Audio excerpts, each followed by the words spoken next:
والسلام على المرسلين.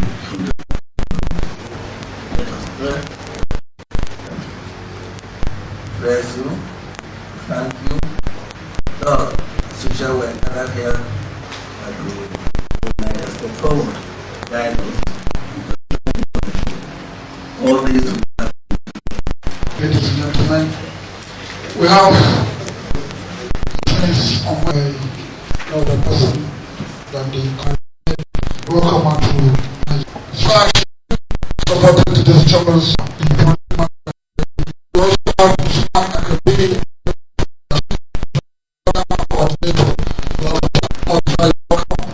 Manager KB Community. Well, Madam Garba Musa Baba, the General Manager. We also have Dr. Uchi Okoro, Project Manager, and also Mr. Ike Iweje, the partner at this juncture. Invite Marie from Your Excellency, who look more closely at the status of implementation to identify cost-cutting issues and to try to find the past organizers such events in Abuja. Our portfolio, which was $4 billion last year, has moved up to about $5.4 billion this year with our new commitments.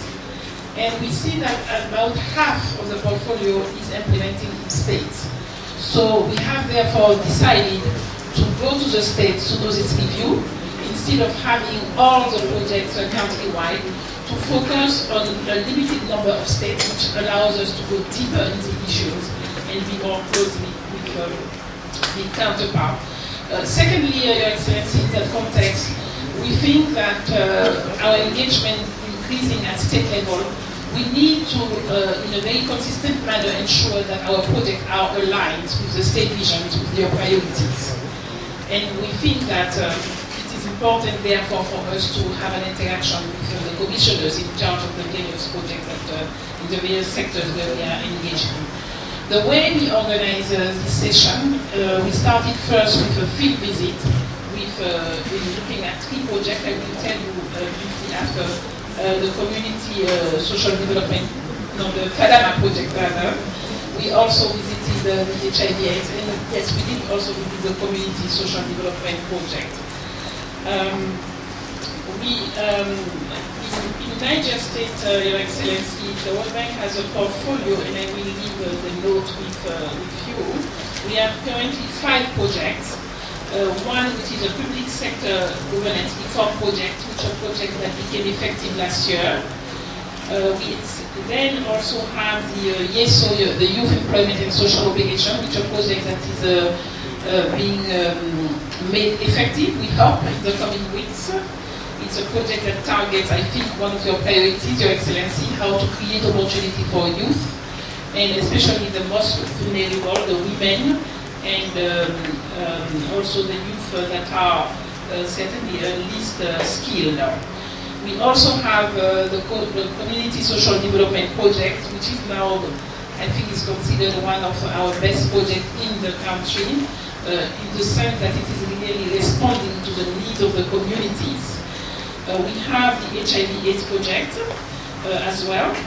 And finally, there is an education project that is called STEP B, that was providing support to universities and colleges, and your state has indirectly benefited from this. So it's a total portfolio of about 100 million that we have in, I want to make sure, sorry, in the state, we have about 25 million US dollars in the state, and we have 111 million disbursed. So about half of the portfolio has been disbursed.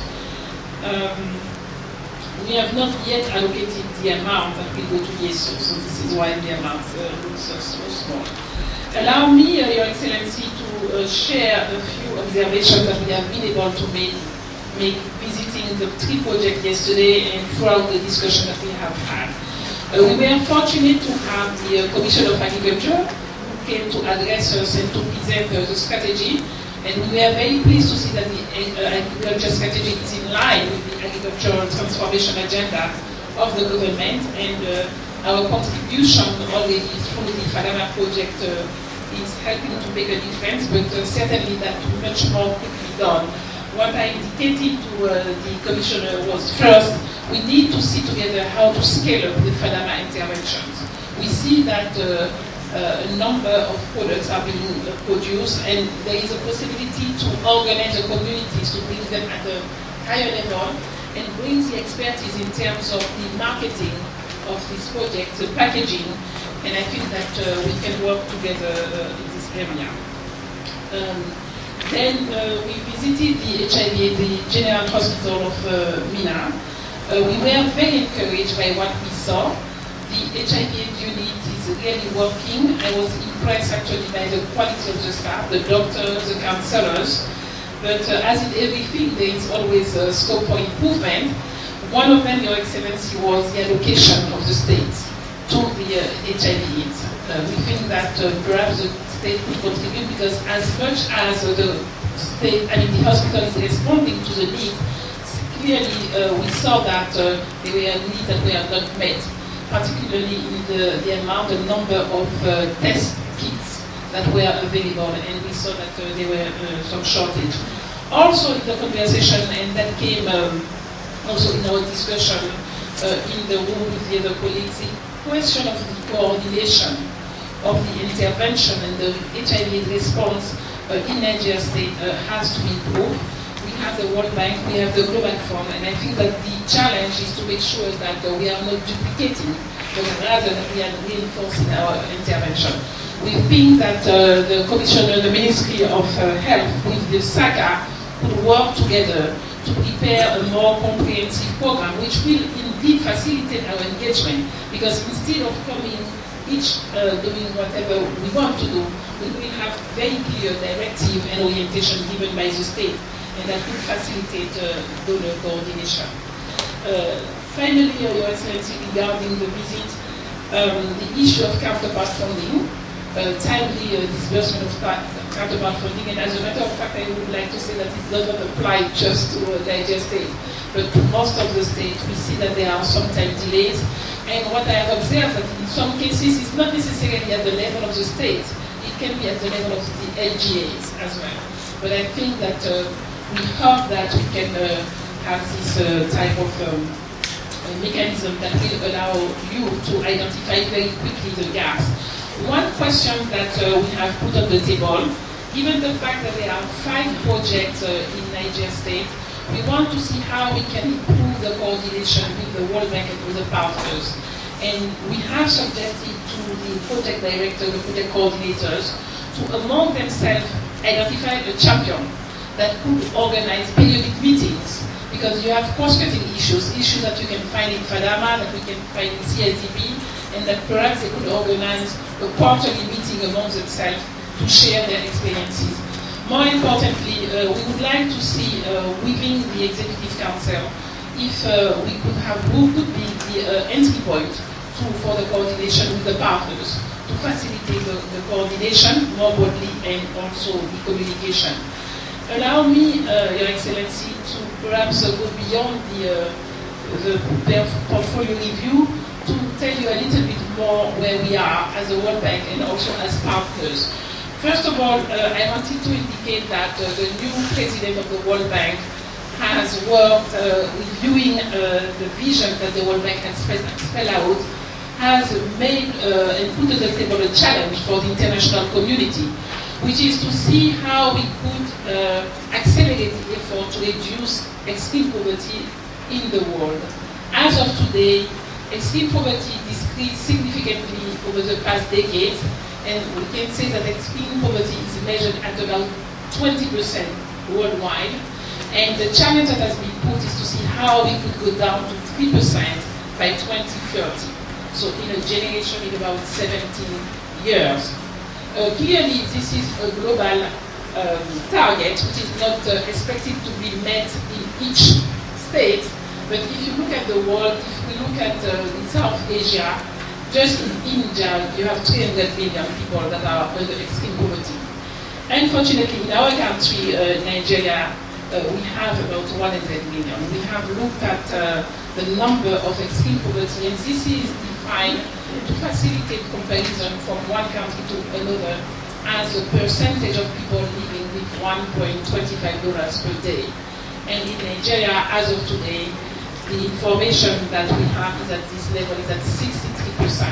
So if we were to go for 63% to 3% by 2030, you see that it is a major challenge for all of us, the government, international community. And this is why we need to see how we can step up, scale up, and become more strategic in our interventions in Nigeria.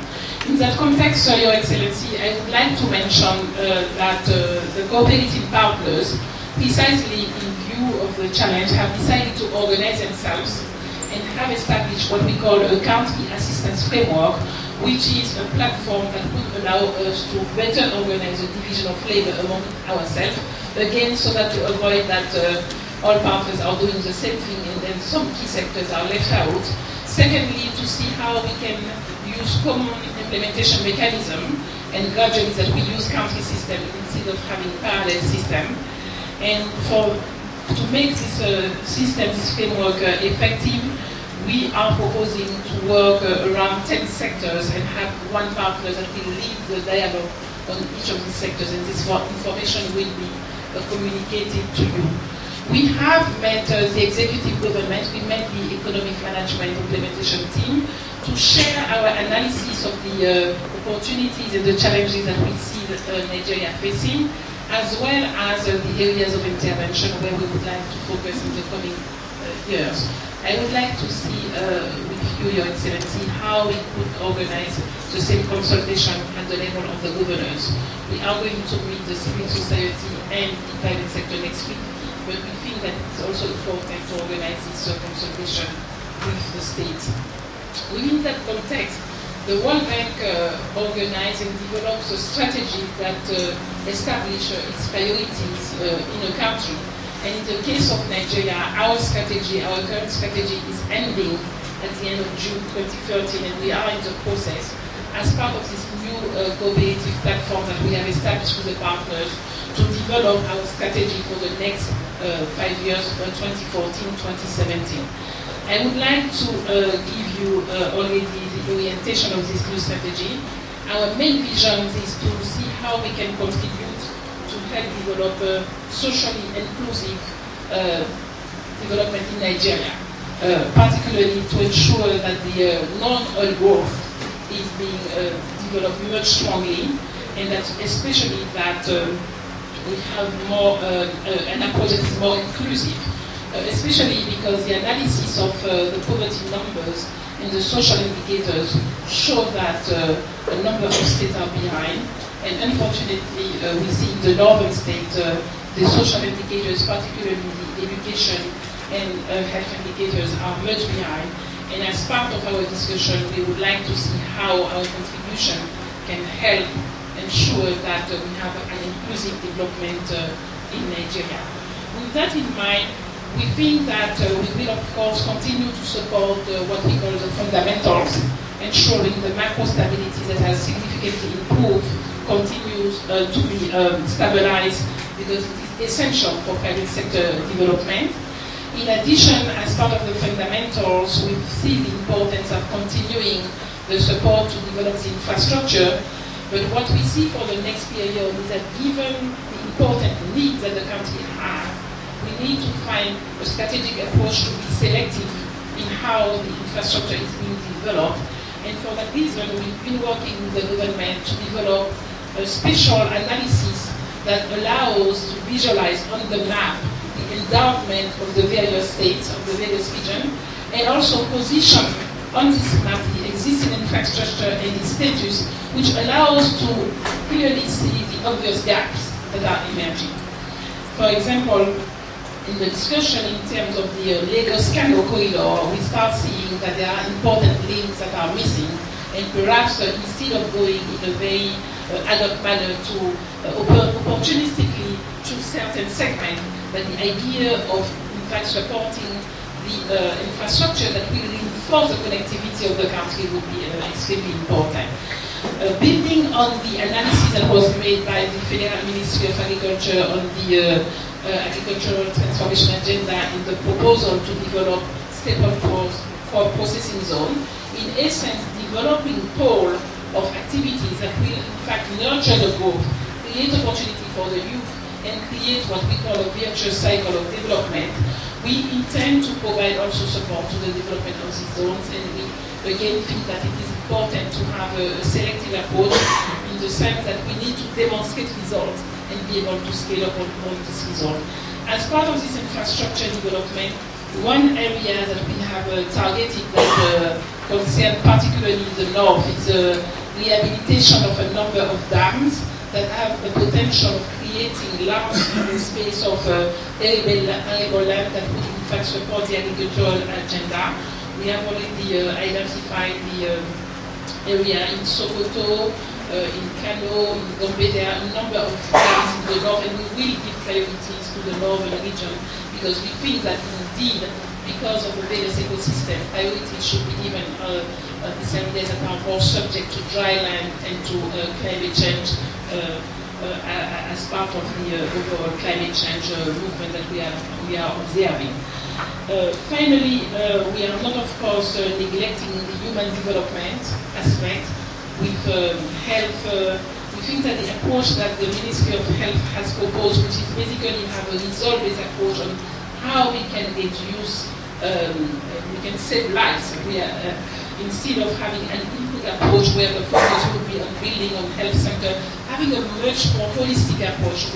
Let us have all the ingredients that will make the difference is one approach that we are going to support.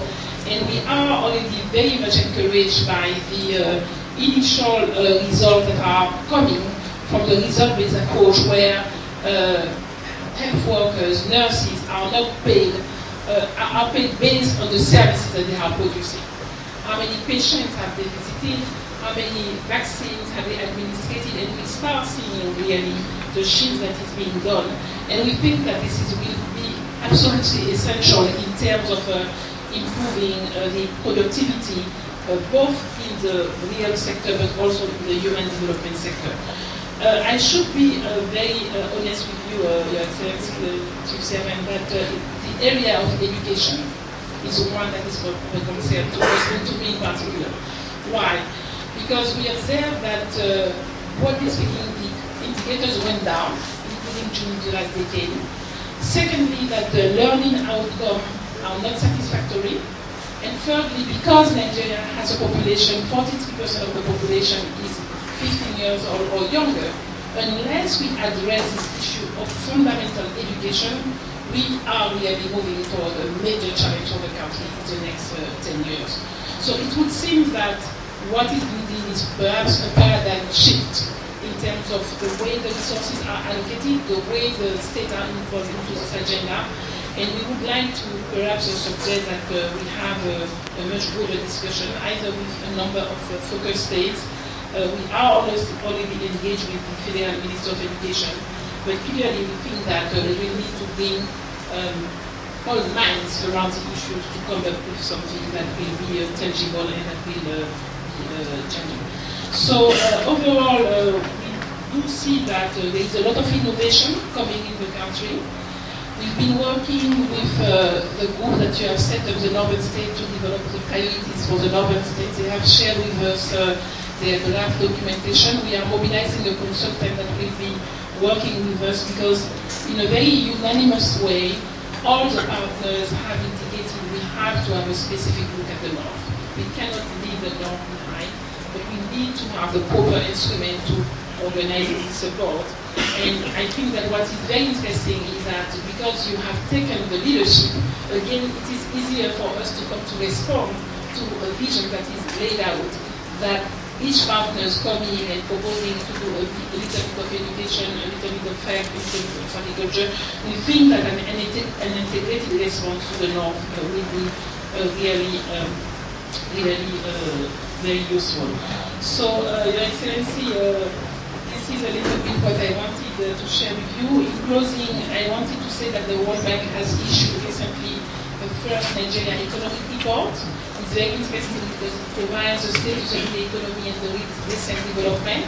But it also presents in a very, I believe, objective way the challenges that Nigeria is facing given its dependency on oil.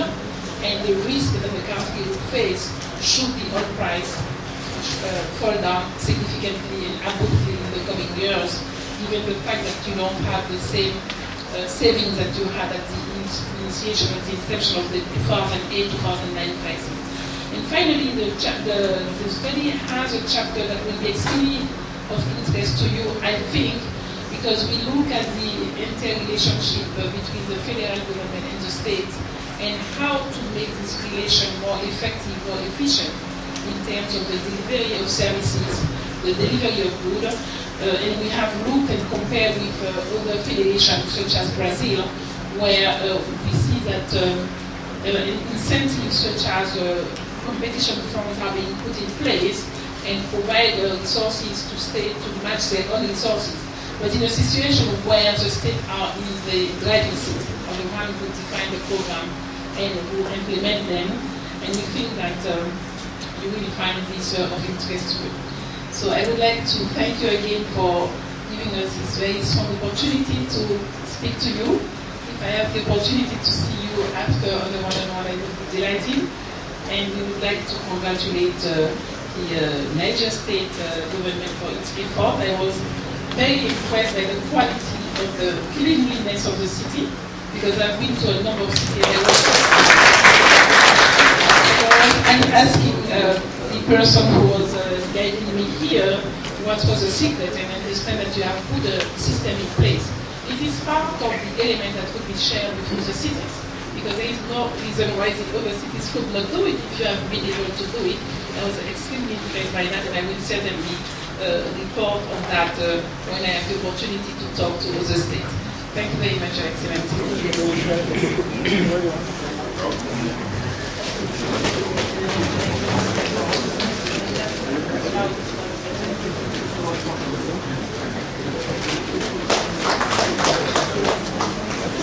I have never worked so tough, because when the people knew I would be mentioned, just the social, whatever intervention the World Bank to do, and in fact you have to teach others. So what happened at the end of the conference was that I was selected. And the TTS well? Yes, to a larger extent, I'm related very well with the World Bank. My relationship started when, as a student, we were always accusing the World Bank of causing all our problems, which related with all the donor agencies and with the World Bank. And I think among the governors, probably I'm the only one who attended the World Bank to appreciate what is safety nets and other things. So if you find me looking, there is nothing miraculous but the experience that one has gathered along the line.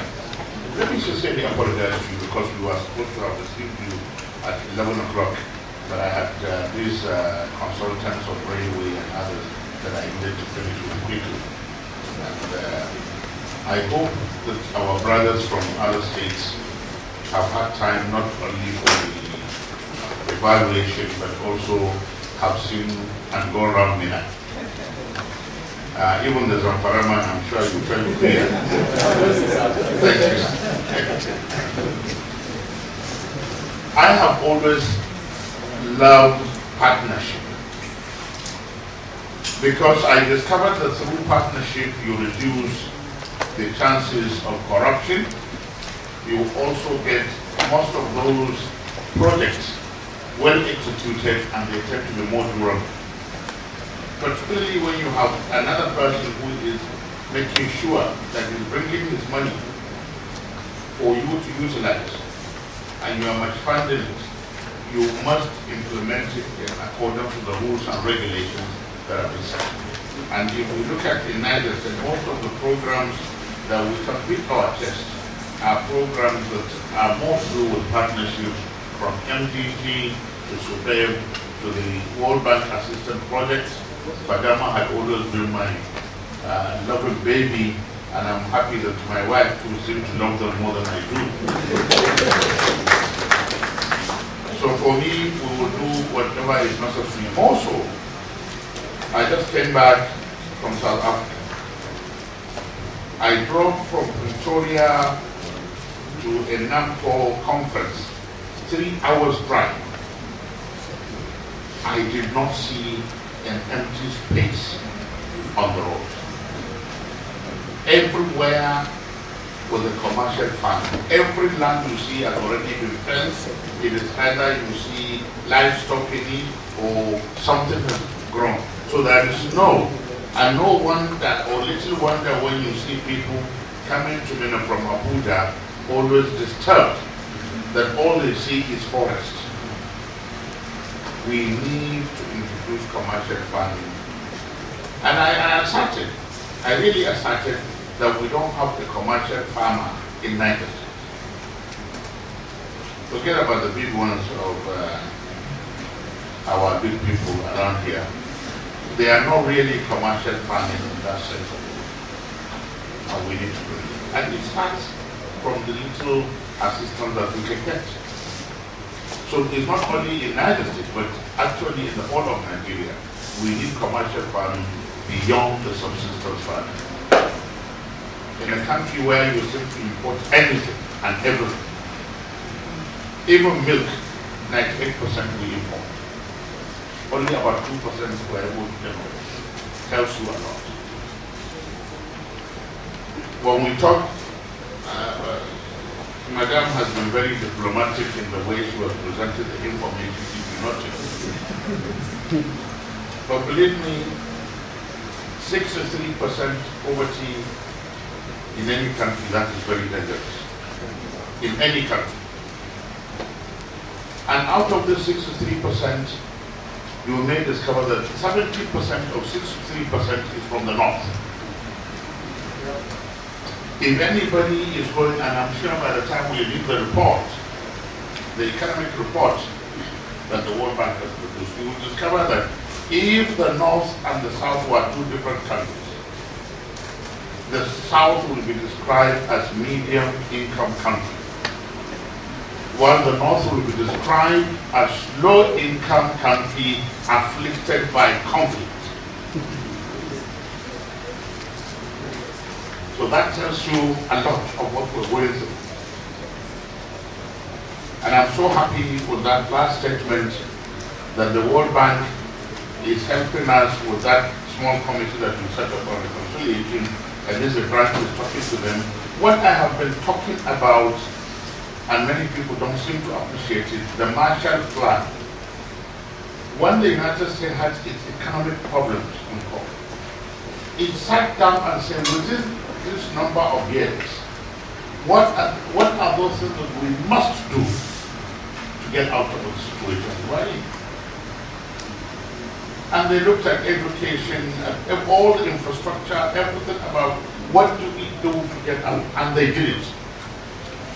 And it came to us as a Marshall Plan that was really looked at, marshaled properly, and implemented properly. With 70% or 63%, even the 63%, I think they are very diplomatic. I think our poverty rate may be about 80%. They are just being nice about it so that they don't frighten you.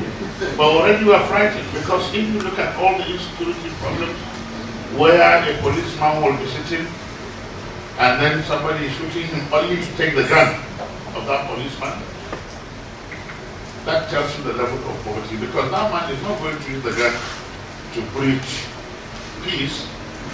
He's going to do armed robbery with the gun. So we really need to come up together. And the problem actually is in our hands, and the solution to us. People, you give assignments, they begin to think only of what they can get out of that assignment, instead of the objective of the assignment. You have heard about margin fund. Township planning. I thought specifically we agreed that we should not come here for anybody to talk to me about counterpart funding. And we were very generous in our budget, that because of the way and manner we implement most of this. So what happens? Give him microphone. Is the finance man here? Because I know the Commissioner of Finance asked for an excuse. What about the Accountant General? Yes, sir, members of council. And then you said big one and small one. Which are the small one? So you know we have an older dam that we all need to move. Oh, you grew to me. Okay. So is it not working too? That one is going. There is sitting better than Is that the bigger one? No, but the smaller one I think will be Madam Water Resources. I thought that's your problem. Now, it is. The bigger one I know is not much of your problem. But then still, let's see how we can lobby the World Bank to look at our own lobby. I saw the way you are moving, but again you are taught when on the education. You are hard. Everything seems to be coming down when the effort, that's the Nigerian one. There may be some few states that may show, but still, what are you, we talked about girl child education. our policy.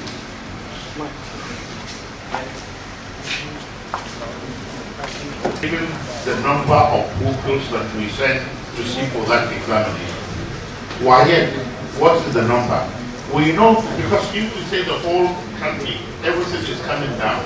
Let's see state by state, what's the ratio? I know there's improvement, but I don't have the figure right now. Suber. No, Suber. So pumps and quality, and it came out that I passed everything. I knew there and then that I would pass my other exams. Because like I said, the mock examinations were always more difficult than the actual examinations. Okay. Now what I want now, between you, Commissioner of Education, and I want in the next council meeting, a council note that showed for between Niger State to really host this particular industry park. And Materi, I've heard that you have done beautifully well. Now let's go beyond the theory. Any one of us can be very articulate, very eloquent, but what is the result?